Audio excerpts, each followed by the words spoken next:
Olá, meus irmãos, bem-vindos ao canal Ministério Palavra do Senhor. Vamos dar continuidade ao estudo da Bíblia aqui no canal com o professor Luiz. Você vai entender o que a Bíblia diz. Meu irmão e minha irmã, não se enganem. Teologia é necessário, fazer teológico é necessário, rapaz, porque o fazer teológico nos ensina a mensagem que está contida na Bíblia, meu irmão e minha irmã, e nos projeta uma perspectiva para a nossa realidade, um entendimento melhor da nossa realidade imediata e futura.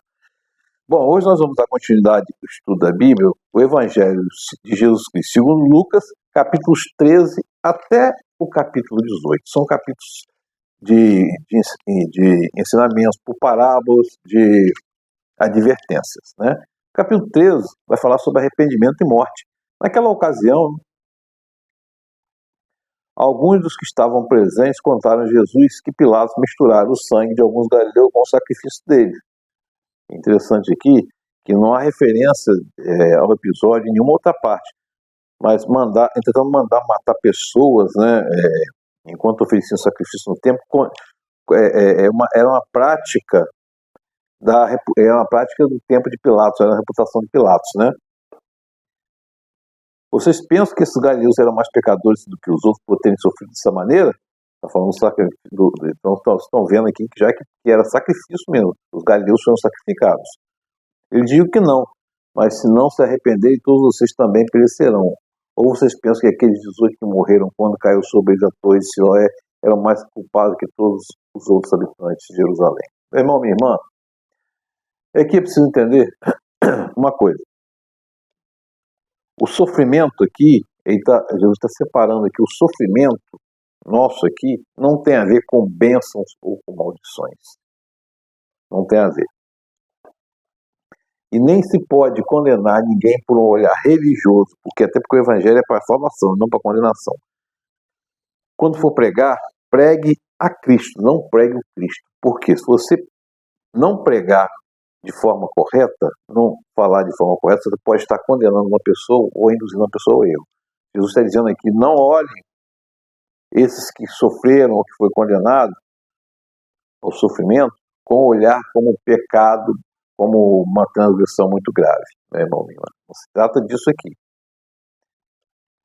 Aqui se trata de sofrimento por questões da própria natureza humana. Então, a punição desses homens aqui, nessa questão específica, não tem a ver com os pecados deles. Tá? E aqui Jesus também vai falar sobre a mulher curada no sábado.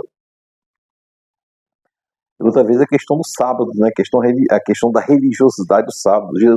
Deus, em momento nenhum na Bíblia, na Torá, diz que você não pode curar ninguém no sábado nem salvar ninguém. Em momento nenhum. O sábado ele é criado e é uma ordenança no judaísmo para que o povo adorasse a Deus, o povo tivesse um dia para adoração e sacrifício a Deus no judaísmo, mas também que se lembrasse que eles não tinham descanso no tempo da escravidão do Egito. Tá? Certo sábado, Jesus estava ensinando numa das sinagogas, ele estava uma mulher que tinha um espírito que a mantinha doente há 18 anos. Ela estava encurvada e de forma alguma podia endireitar-se. Ela tinha as vértebras fundidas, né? Um tipo de artrose na coluna, alguma coisa assim desse tipo. Então lhe impôs a mão e imediatamente se endireitou e passou a louvar a Deus. Indignado porque Jesus havia curado no sábado, o dirigente da sinagoga disse ao povo: há 6 dias precisam trabalhar e venham para ser curados nesses dias, não no sábado. Meu irmão, minha irmã, é interessante observar a questão da tradição, a questão do erro do entendimento e do erro do ensino, porque é uma questão interessante de querer marcar a hora com Jesus ou com Deus, e a gente fica observando. Jesus, Deus, estão nos olhando e não tem hora para nos salvar. Toda hora é hora de salvação, basta buscarmos. E aqui pergunta, é muito comum você perguntar, mas Jesus nos salvou a todos? Jesus não curou a todos. Não, os que foram a eles foram curados. Foram curados. E a cura em si era uma demonstração de compaixão do Pai, de uma compaixão de Jesus, mas também demonstração de poder, tá? Então, o homem não foi feito pelo sábado, mas o sábado foi feito pelo homem, né, agora. E Jesus vai falar sobre as parábolas do grão de mostarda e do fermento, né? Com que se parece o reino de Deus? Com que compararei? Como um grão de mostarda que o homem semeou sua horta, ele cresceu e se tornou uma árvore, e as aves do céu fizeram ninho de seus ramos. Mas, mais uma vez, Jesus perguntou, com que compararei o reino do céu? Com um fermento que a mulher misturou com uma grande quantidade de farinha e a massa ficou toda fermentada. Meu irmão, minha irmã, a fé é como um grão de mostarda. A expansão do reino, da mesma forma, ela cresce. A expansão, a farinha aqui quer dizer a expansão do reino. Ela vai crescer, ela se expande para todos, alcança todos. Tá? E vou falar da porta estreita. Alguém lhe perguntou, Senhor, poucos serão salvos? E aqui, está vendo aqui, que não nos cabe condenar ninguém, nem julgar ninguém. Nós continuamos inseridos e cometendo o mesmo erro. Achar porque uma pessoa não segue uma determinada religião ou segue uma determinada religião, só ele está salvo, o que não segue não está salvo. Não se trata disso aqui. Como diz Timothy Keller, o evangelho não é uma religião e nem é uma não religião, está muito além disso. Tá? Jesus lhe disse, esforços para entrar pela porta estreita, porque eu lhe digo que muitos tentaram entrar e não conseguirão. O dono da casa, quando se levantar e fechar a porta, vocês ficarão do lado de fora batendo para entrar. Senhor, abre-nos a porta. Porém, ele responderá, não os conheço, nem sei quem vocês são. Então dirão, comemos e bebemos contigo e ensinaste nossas ruas. Ele responderá, não conheço, nem sei quem vocês são. Afaste de mim todos vocês que praticam o mal. Ali haverá choro e ranger de dentes. Está falando aqui, meu irmão, de quê? Salvação e obras. A salvação, a salvação é uma coisa doada por Deus. Não vem de nós, como está escrito, não vem de nós. Não é por obras e muito menos por fé, mas é um dom de Deus. É dada por Deus. Isso é algo maravilhoso, como está escrito. Então, meu irmão, minha irmã, a gente precisa entender o que é o Evangelho. Onde começa o Evangelho? Primeira coisa, o Evangelho não começa no Novo Testamento, o Evangelho está lá desde Gênesis, vai até Apocalipse. O tempo todo aponta para Jesus Cristo, o tempo todo é a salvação do homem. Paulo fala no Romanos 12, transformados de mente e de coração. O Evangelho propõe uma transformação integral do ser humano. Não se pode fatiar o ser humano, corpo físico, corpo biológico, corpo psicológico, corpo espiritual. O ser humano, a teologia, o Evangelho trata o ser humano de forma integral. Tá? De forma integral, meu irmão. O Evangelho vai muito além do nosso olhar. É preciso entender o que está escrito. O que é o Evangelho? Essa é a questão aqui. O que é o Evangelho? Por que eu condeno alguém? Não nos cabe condenar. Mas enquanto proclamadores da palavra, nós temos sim que levar o Evangelho, ensinar essa pessoa a entender. Aceitar ou não é uma questão da pessoa, mas não cabe condenação. Jesus vai lançar também um lamento profético sobre Jerusalém. Naquela mesma hora, alguns fariseus se aproximaram de Jesus e disseram, saia, vá embora daqui, pois Herodes quer matá-lo. Jesus respondeu, vai dizer aquela raposa, né? Um tom de ironia, né? Expulsarei demônios, curarei o povo hoje e amanhã, e no terceiro dia estarei pronto. No terceiro dia está falando aqui, da ressurreição, né? E depois, hoje e amanhã e depois de amanhã, pois certamente nenhum profeta deve morrer fora de Jerusalém. Está falando aqui da quantidade de profetas que morreram lá em Jerusalém, né? Foi mandado, né? Jerusalém, você que mata os profetas e apedreja, né? Apedreja os que são enviados. Quantas vezes eu que reuni seus filhos como uma galinha, reuni seus pintinhos debaixo de suas asas, mas vocês não quiseram. A casa vai ficar deserta e que você não me verão mais até o dia que bendito que vem em nome do Senhor. Essa lamentação por Jerusalém leva a gente a crer que Jesus esteve em Jerusalém muitas vezes, mais do que os evangelhos sinóticos, né? Os três aqui narram. E aí Jesus, certo sábado, né, outra vez, vai para casa do fariseu, comer com o fariseu. Observaram, e estavam observando Jesus atentamente, estavam preocupados em pegar Jesus numa condenação do que aprender com Jesus. É como uma pessoa que abre a Bíblia para ler, está muito preocupada em achar erro do que aprender o que ela diz, né? À frente dele estava um homem doente, corpo inchado. E aqui, meu irmão e minha irmã, é interessante observar aqui essa questão do corpo inchado aqui. É um termo médico que aparece somente aqui, tá? Até porque, no Novo Testamento, até porque Lucas era médico, por isso que ele está narrando aqui. Jesus perguntou aos fariseus os períodos da lei: é permitido curar ou não no sábado? Eles ficaram em silêncio, assim, tomando o homem pela mão, Jesus o curou e mandou embora, ou seja, desinchou o homem, né? Não pode ser que, não interessa o que é essa inchação, pode ser um processo inflamatório, infeccioso, pode ser um problema cardíaco, um problema renal, né? Mas Jesus curou. Jesus não trata a consequência, mas cura a causa, tá? Por isso que ele sempre diz, teus pecados estão perdoados, depois de ter curado, porque ele tratou a consequência, que era a doença, e tratou a causa, que era o pecado. Mas aí você está dizendo que o pecado causa isso? A natureza humana pecadora, o pecado nos trouxe como consequência uma morte. E com ela, antes nos trouxe uma vida com dores, com sofrimento, que é da natureza humana caída. A verdade é essa, né? No mundo tereis aflições. Eles ficaram em silêncio. Perguntou: se você tiver um filho, um boi, cair no poço, no dia de sábado, você não irá tirá-lo imediatamente? E aqui Jesus está colocando em rosto a contradição dos fariseus, dos doutores da lei, né, meu irmão? Jesus também vai falar sobre a honra, né? Quando alguém o convidar para um banquete de casamento, não ocupe o lugar de honra, pois pode ser que tenha sido convidado alguém maior que você. Se for assim, aquele que convidou dirá: venha, este lugar é de outro. E aqui, meu irmão, minha irmã, a questão é um ensinamento precioso. Não queira ser o primeiro lugar, seja o último. Seja o último. Igrejas têm hierarquia, porque é uma instituição que tem que ter hierarquia, mas não, quem está em cima não é maior do que quem está embaixo.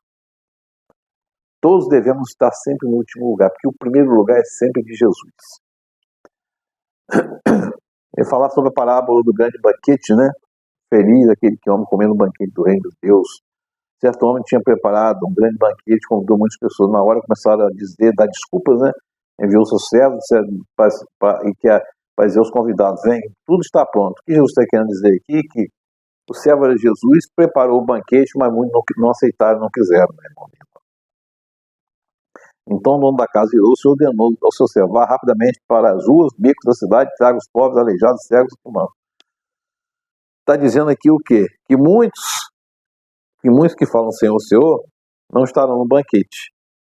Jesus está dizendo, mas aqueles que não dizem Senhor, Senhor, mas que praticam as ordenanças, praticam os ensinamentos do Evangelho, estarão no banquete.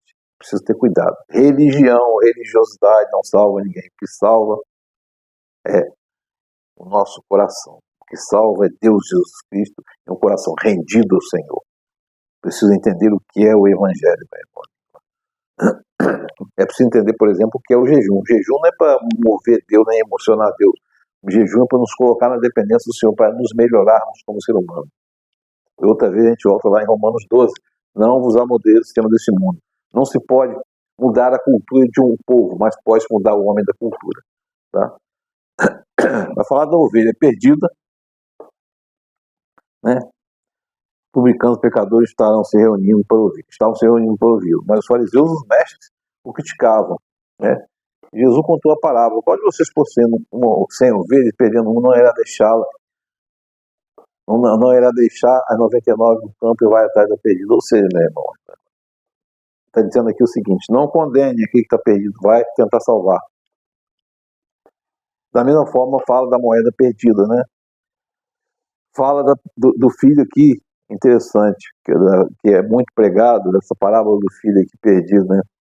O filho que tinha 2 filhos, o filho pediu uma parte da herança.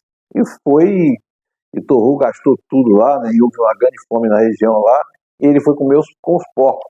Interessante essa questão dos porcos aqui, porque o porco era considerado um animal imundo por questões judaicas religiosas, por questões de saúde pública, né? Não havia saúde pública. A gente sabe que tem ateníase, cercose, essa questão toda. E ele comia as vagens de alfarrobeira. A alfarroba é uma vagem típica e que muitas vezes substitui chocolate. É usada às vezes como substituto de chocolate, tá? E os porcos comiam. E aí, meu irmão, minha irmã, ele vai e volta para casa do pai. O pai, quando está longe, ainda vê o seu filho chegando. Ou seja, Deus está longe, mas está o tempo todo nos vendo. O nosso livre-arbítrio nos dá a capacidade de entendimento e nos dá a responsabilidade de querermos voltar. Tá? E o pai, olha só, ensinamento. O pai ouviu e, cheio de compaixão, correu para o seu filho e abraçou e beijou. Então, se o pai faz isso, por que nós temos que condenar alguém? Muito pelo contrário, é acolher e abraçá-lo, né? Pai, pequei contra o céu e contra ti. Aqui, deixa claro que está falando de Deus aqui. Não sou mais disso, chama teu filho, pai. Disse ao servo: depressa, tragam a melhor roupa e vistam nele. Coloque o anel no seu dedo e os calçados nos pés. Ou seja, anel da identidade, calçado nos pés da dignidade, né?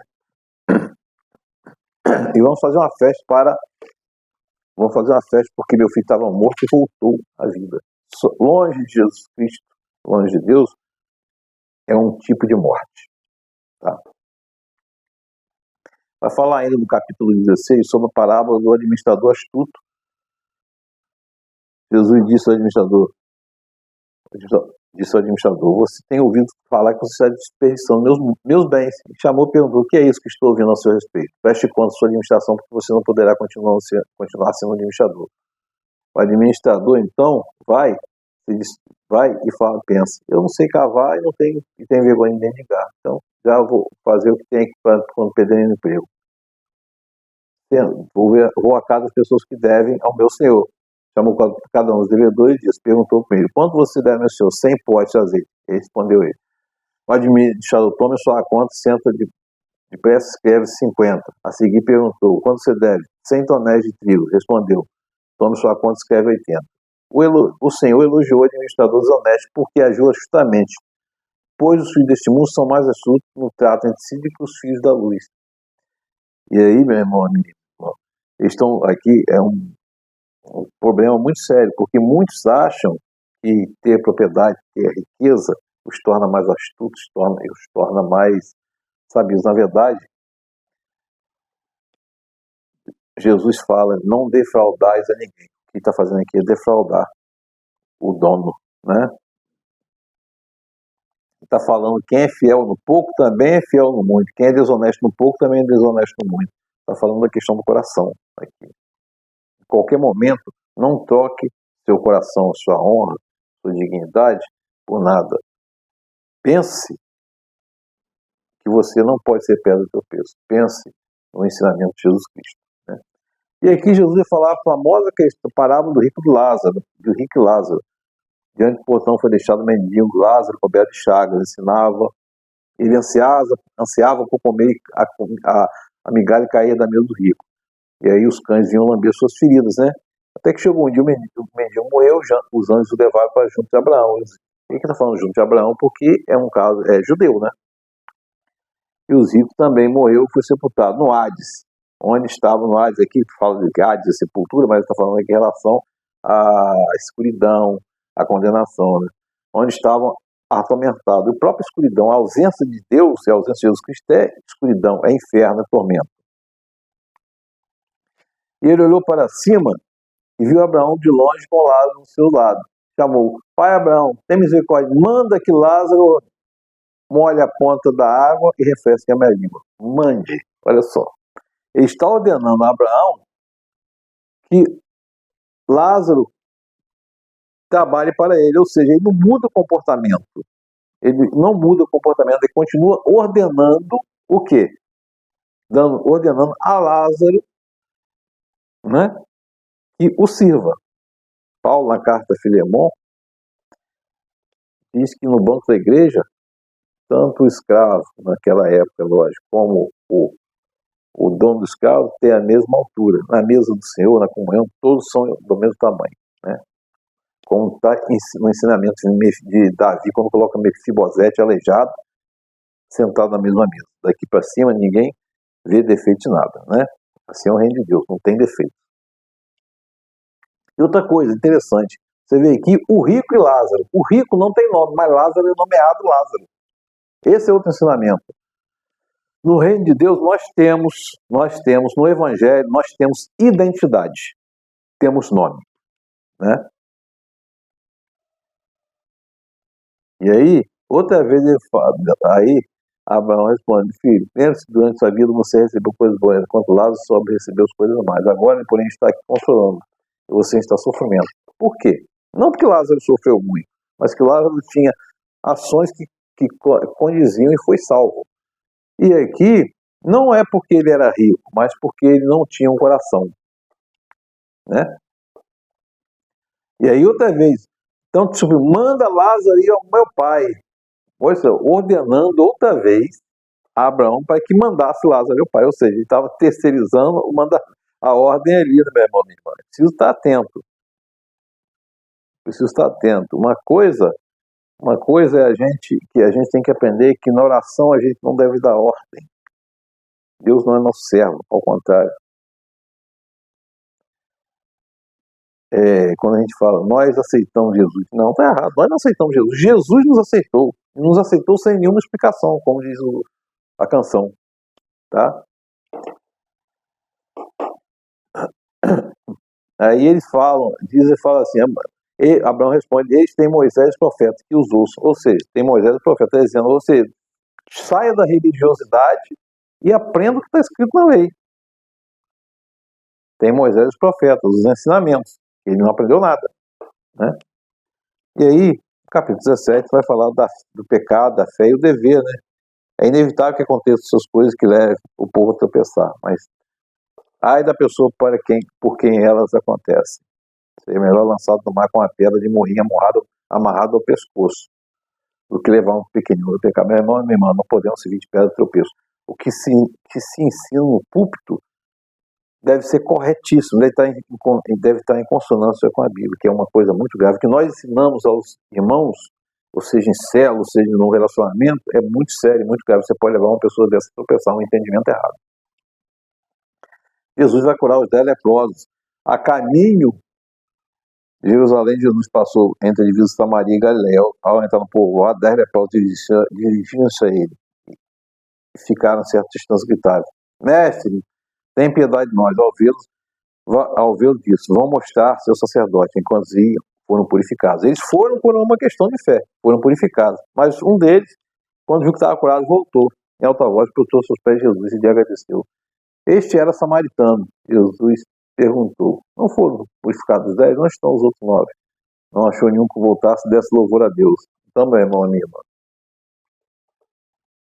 louvor ao Senhor sempre. E aqui Jesus fala: não era esse estrangeiro?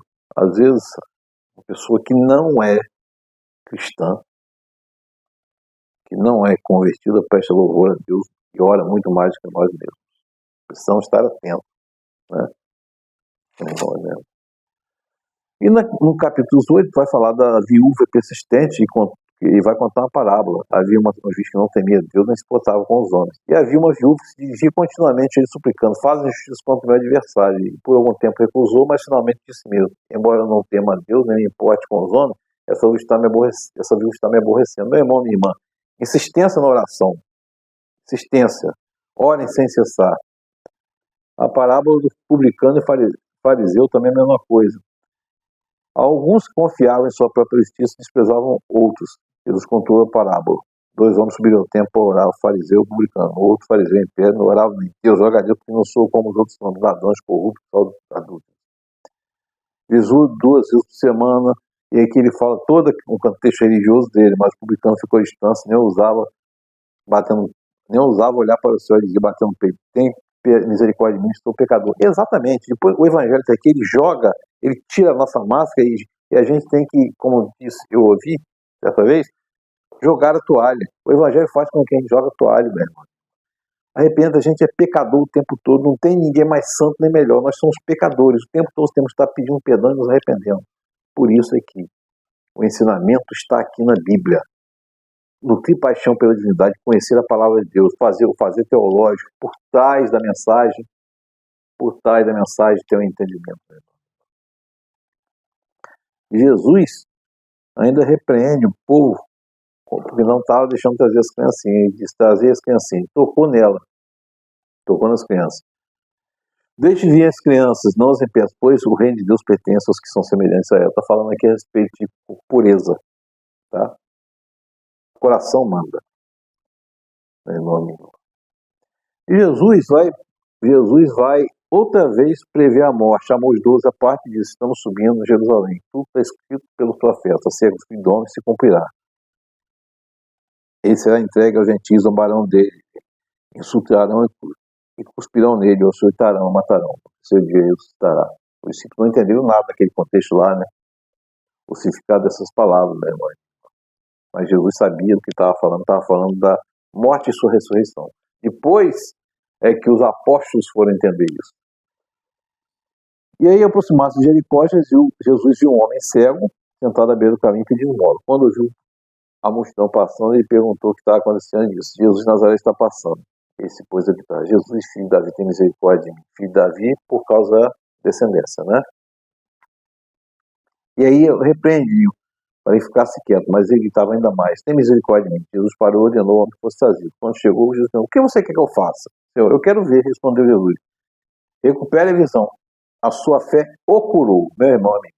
A fé é o caminho, é o princípio para nos começarmos no processo de santificação, processo de cura. Nossa santificação é um processo de cura que dura até a nossa chegada à eternidade. Que o Espírito Santo de Deus esteja sobre nós, nos confortando, nos confrontando e nos fazendo entender a mensagem. Deus abençoe. Amém.